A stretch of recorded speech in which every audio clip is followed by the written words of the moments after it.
Ya, perfecto. Vamos a hacer el tutorial respectivo al análisis de covarianza. Habíamos analizado en la clase que la covarianza, ¿qué es la covarianza? Es la varianza de la covariable. ¿Por qué es necesario hacer una covarianza? Para descartar justamente el efecto de esta covariable sobre la variable dependiente y asumir que los tratamientos o las poblaciones que estamos queriendo contrastar en verdad sí están funcionando. Entonces habíamos puesto algunos ejemplos de covariable. Entonces para este caso, para este ejemplo vamos a comparar el incremento del diámetro de la altura de pecho o el DAP en un periodo de 5 años para 3 especies de algarrobo en el que se realizó un estudio observacional sobre un total de 39 árboles. Eso quiere decir que cada especie tiene diferentes números de observaciones. No todas tienen el mismo número de observaciones. Seleccionadas al azar de un monte en el que estaban presentes, estaban representadas las especies nigra, flexuosa y chilensis. Entonces, una vez seleccionados los árboles a medir, se contó el número de algarrobos sin distinción de especie, con DAP mayor a 5 centímetros que crecían en un radio de 15 metros, es decir, que esos eran los árboles vecinos. Esta variable fue utilizada como covariable dentro de la ANOVA para determinar las diferencias en el crecimiento de las 3 especies. Entonces habíamos dicho cuál era el factor en estudio. ¿Cuál es el factor en estudio? Las especies. ¿Cuántos niveles tenemos de especies?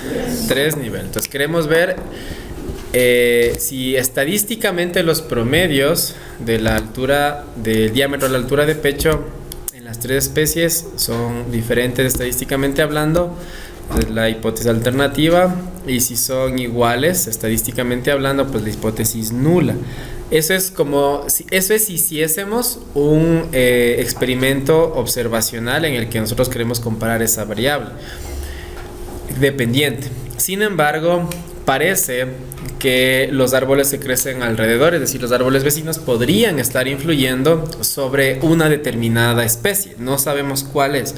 Por eso queremos descartarla. O sea, queremos descartar que exista alguna variable independiente, en este caso los árboles vecinos, que influyan sobre la variable dependiente.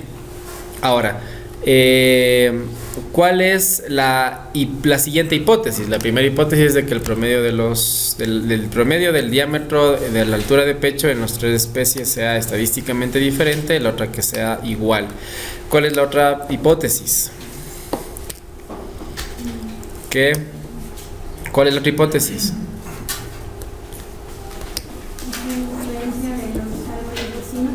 Que si los árboles vecinos están influyendo significativamente sobre el diámetro de la altura de pecho de alguna especie en específico. No sabemos, eso es lo que queremos determinar, o que si existe un efecto significativo de la covariable sobre la variable. Entonces, asumiendo que la variable independiente, ¿cuál es? Que es un modelo de regresión, ¿verdad? ¿Cuál es la variable independiente? ¿Cuál es la variable independiente? Los árboles vecinos, el número de árboles vecinos. El número de árboles vecinos viene a ser la variable independiente, y la variable dependiente es el incremento, ¿okay?, que se está reflejando en las 3 especies. Muy bien, y si nosotros aceptamos la hipótesis nula de que no existe influencia de la covariable sobre la variable, tenemos que demostrar el supuesto del paralelismo mediante la interacción entre los tratamientos y la covariable, ¿ok? Entonces, con esa información vamos a comenzar a hacer el ejercicio. Entonces vamos a ver qué es lo que pasa. Vamos a hacer primerito un gráfico para ver si probablemente podría existir, ¿verdad?, algún tipo de relación. Entonces para eso vamos a hacer un gráfico de dispersión en el que vamos a introducir a como variable dependiente siempre en el eje de las Y y los vecinos en el eje de las X, para ver qué es lo que probablemente está pasando. ¿Qué es lo que nos sugiere este diagrama de dispersión de puntos? ¿Qué nos sugiere? ¿O qué ustedes ven que sugiere? Que al mayor número de árboles vecinos existe un menor incremento, a mayor número de árboles vecinos existe un mayor incremento. ¿Qué es lo que se observa? Porque esto es diagnóstico, para justamente ver qué probablemente puede estar pasando. ¿Qué pueden analizar ahí?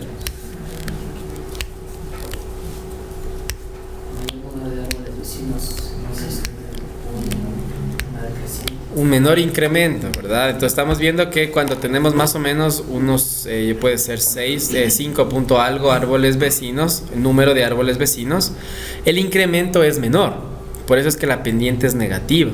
Entonces, de hecho, si la pendiente es negativa, ¿qué esperamos que salga en el coeficiente de regresión?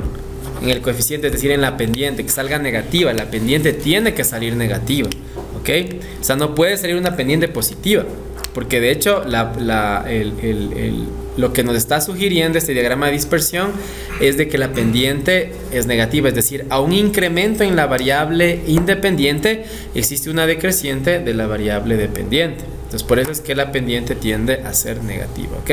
Entonces, eso debemos tomar en cuenta como algo preliminar, ¿ok? Muy bien, vamos a hacer un ANOVA en el cual no vamos a introducir la covariable, perdón, solo vamos a introducir la variable. Entonces, a la especie la vamos a poner en variable de clasificación de la misma manera.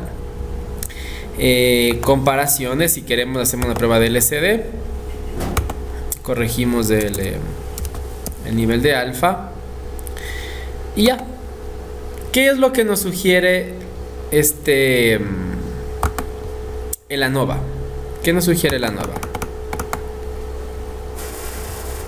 ¿Hay diferencias significativas? ¿No hay diferencias significativas entre las especies? No existe diferencias significativas entre las especies. ¿Por qué? Bueno, eso es porque el p-valor es mayor de 0,05. Sin embargo, hay bastante variación, ¿verdad? Coeficiente de variación altísimo de 44, pero es normal, porque es un estudio observacional. En estudios observacionales es común tener coeficiente de variación alto. ¿Por qué? Porque nosotros no plantamos, nosotros no ponemos repeticiones, nosotros no ponemos nada de eso. Entonces, en estudios observacionales es bien común tener coeficientes de variación altos, ¿ok? Entonces, nos está sugiriendo la ANOVA que no existen diferencias de estadísticas. Entonces, pero eso es si nosotros no asumimos que tenemos un efecto de covariable. Pero como nosotros ya observamos aquí en el gráfico que probablemente tendría que haber un efecto de covariable, obviamente tenemos que introducirlo. Ahora, ¿cómo en el gráfico? ¿Cómo en este gráfico nosotros podríamos descartar algún efecto de covariable? ¿Cuál sería la tendencia del gráfico? Perdón, la tendencia de la pendiente. Si no hubiese influencia de la covariable en la variable. ¿Tendría alguna tendencia? No tendría tendencia. No tendría tendencia. Obviamente, si nosotros decimos que no existe influencia de la covariable sobre la variable, no tendría tendencia. Es decir, todos los puntos estarían dispersos aquí. Pero como aquí sí hay una tendencia, obviamente quiere decir que hay una influencia. Puede ser positiva o negativa, puede ser positiva o negativa, puede ser inclusive de tipo cuadrática, no hay ningún problema, pero hay influencia, ¿ok? Así que debemos introducir. Vamos a introducir nuestra variable, nuestra covariable, aquí donde dice covariable, ¿ok? Aquí donde dice covariable tenemos que introducirlo. Ahora, como ya sabemos, asumimos que probablemente estamos frente a un efecto de covariable.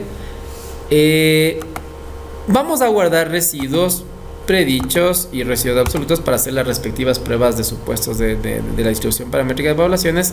Aplicamos la prueba LCD, ya está corregido y damos a aceptar. ¿Qué pasó? Introduciendo la covariable. ¿Qué salió? Altamente significativa para especies, ¿verdad? Pero algo importante, vamos a analizar el coeficiente de variación. En el coeficiente de variación bajó tremendamente solo al introducir el efecto de la covariable. Entonces bajó de 44, que teníamos de 44 a 46, imagínense, bajó bajó cerca de 39, ¿verdad? Más o menos 39 puntos. Entonces, y eso es importante porque aquí se comprueba el hecho de que cuando nosotros introducimos una covariable baja el coeficiente de variación. ¿Por qué? Porque estamos restándole grados de libertad al error experimental y eso obviamente hace que baje el coeficiente de variación. Ahora, de acuerdo a estos resultados, estaríamos infiriendo que hay diferencia de estadísticas en las especies, ¿verdad? Pero ¿qué es lo que pasa en vecinos? En el valor de probabilidad de los vecinos. ¿Hay influencia de la covariable sobre la variable?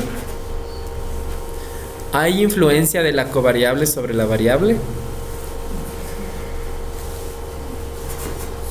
¿O no hay influencia?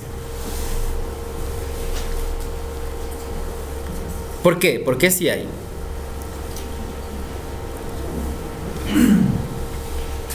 ¿Por qué? ¿Perdón? El p-valor. ¿Qué pasa con el p-valor? Es menor de 0,05. ¿Qué hipótesis aceptamos? ¿Qué dice la hipótesis alternativa con respecto de la covariable? Que sí influye, que sí está influyendo sobre la respuesta de la variable. Y como nosotros podemos ver aquí, el coeficiente es negativo.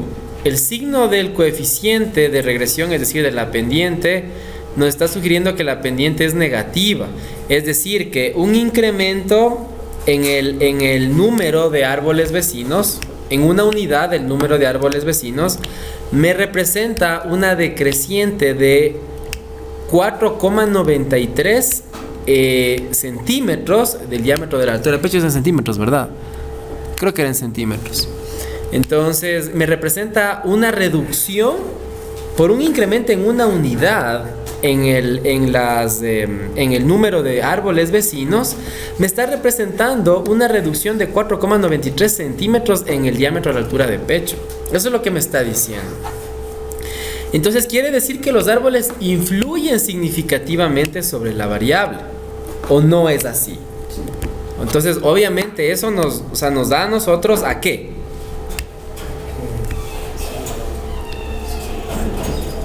A que estas diferencias que nosotros encontramos aquí abajo, es decir, que la nigra es estadísticamente diferente a la flexuosa y a la chilensis, son mentira, ¿verdad? Porque estas diferencias que se ven acá abajo es por el efecto de la covariable, más no por el efecto en este caso de las especies. O sea, no existe diferencia de estadísticas con respecto al diámetro de la altura de pecho de las especies.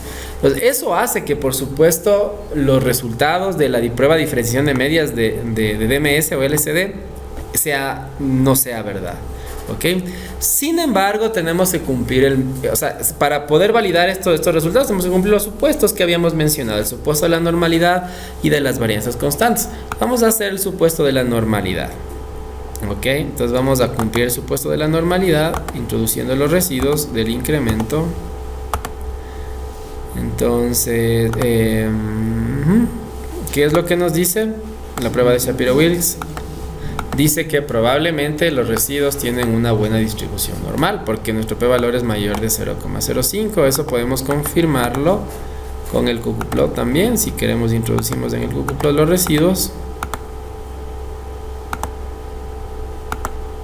¿Ven? Entonces obviamente los puntos están sobre la recta. Eso nos sugiere que tenemos distribución normal. Entonces por esa parte estamos bien. Ahora vamos a ver las varianzas. Entonces calculamos las varianzas constantes de la misma manera como siempre lo hemos hecho, pero aquí tomen en cuenta que debemos introducir el modelo completo, es decir, la especie en las variables de clasificación y los vecinos en la covariable, ¿ok? Porque tiene que introducirse exactamente el mismo modelo. En este caso nos está sugiriendo que obviamente existen el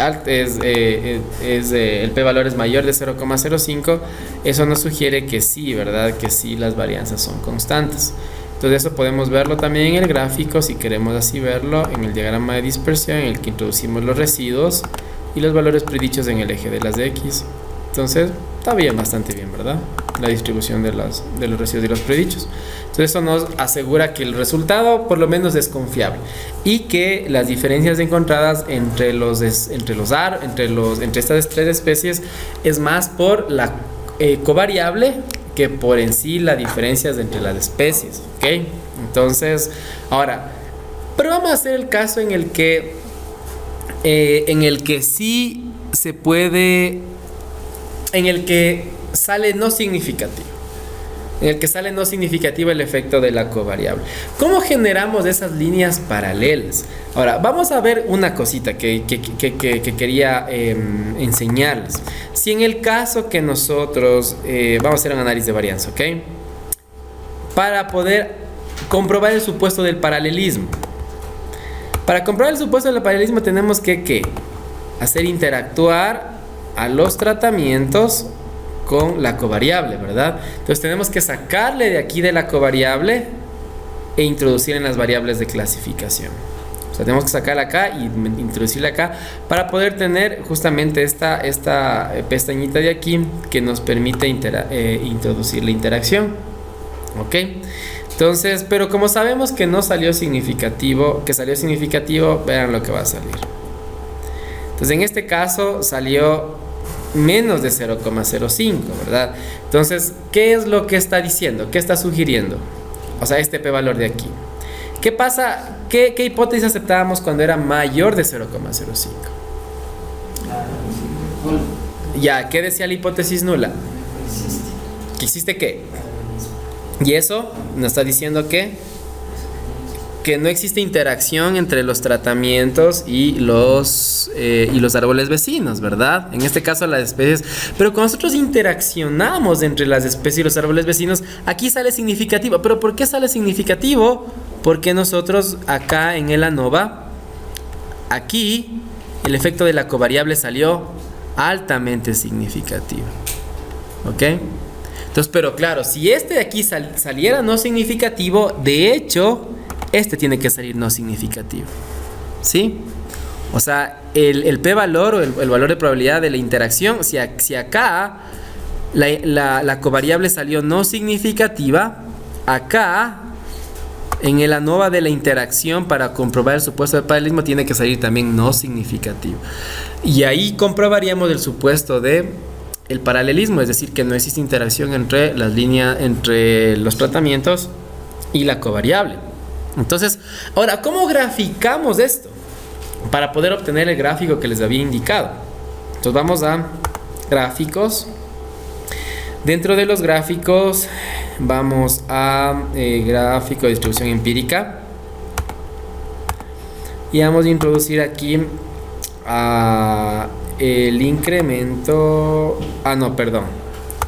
Para ello necesitamos realizar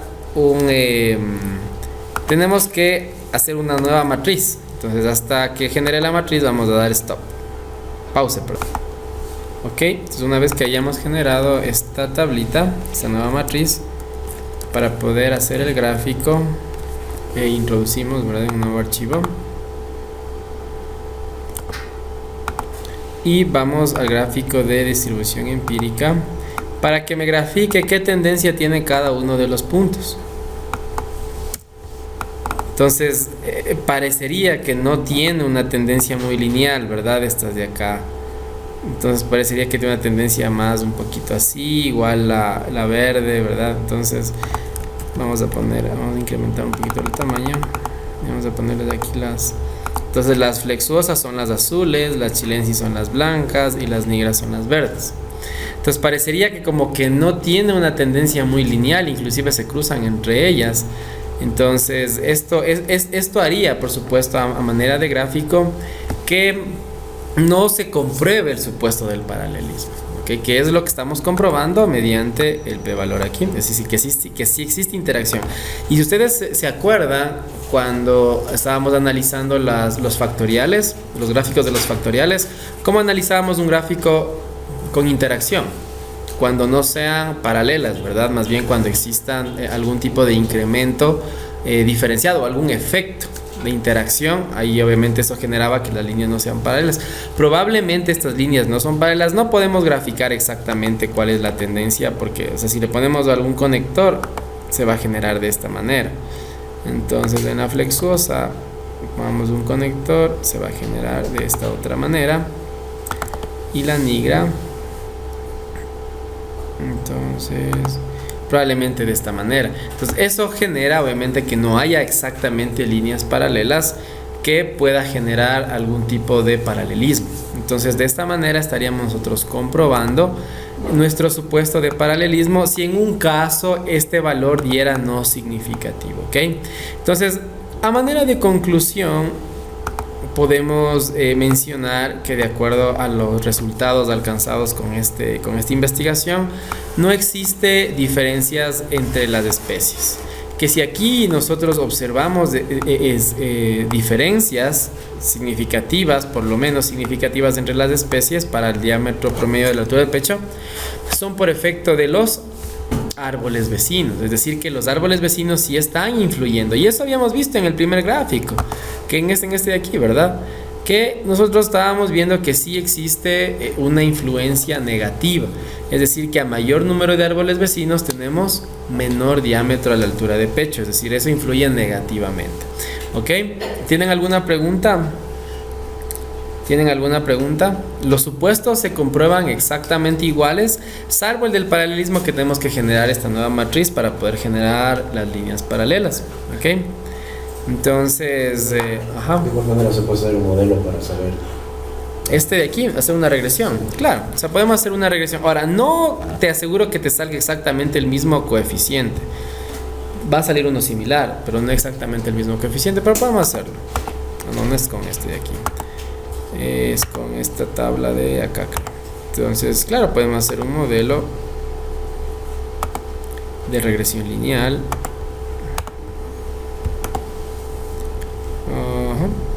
A ver, tenemos diagnóstico. Vamos a poner las bandas de confianza.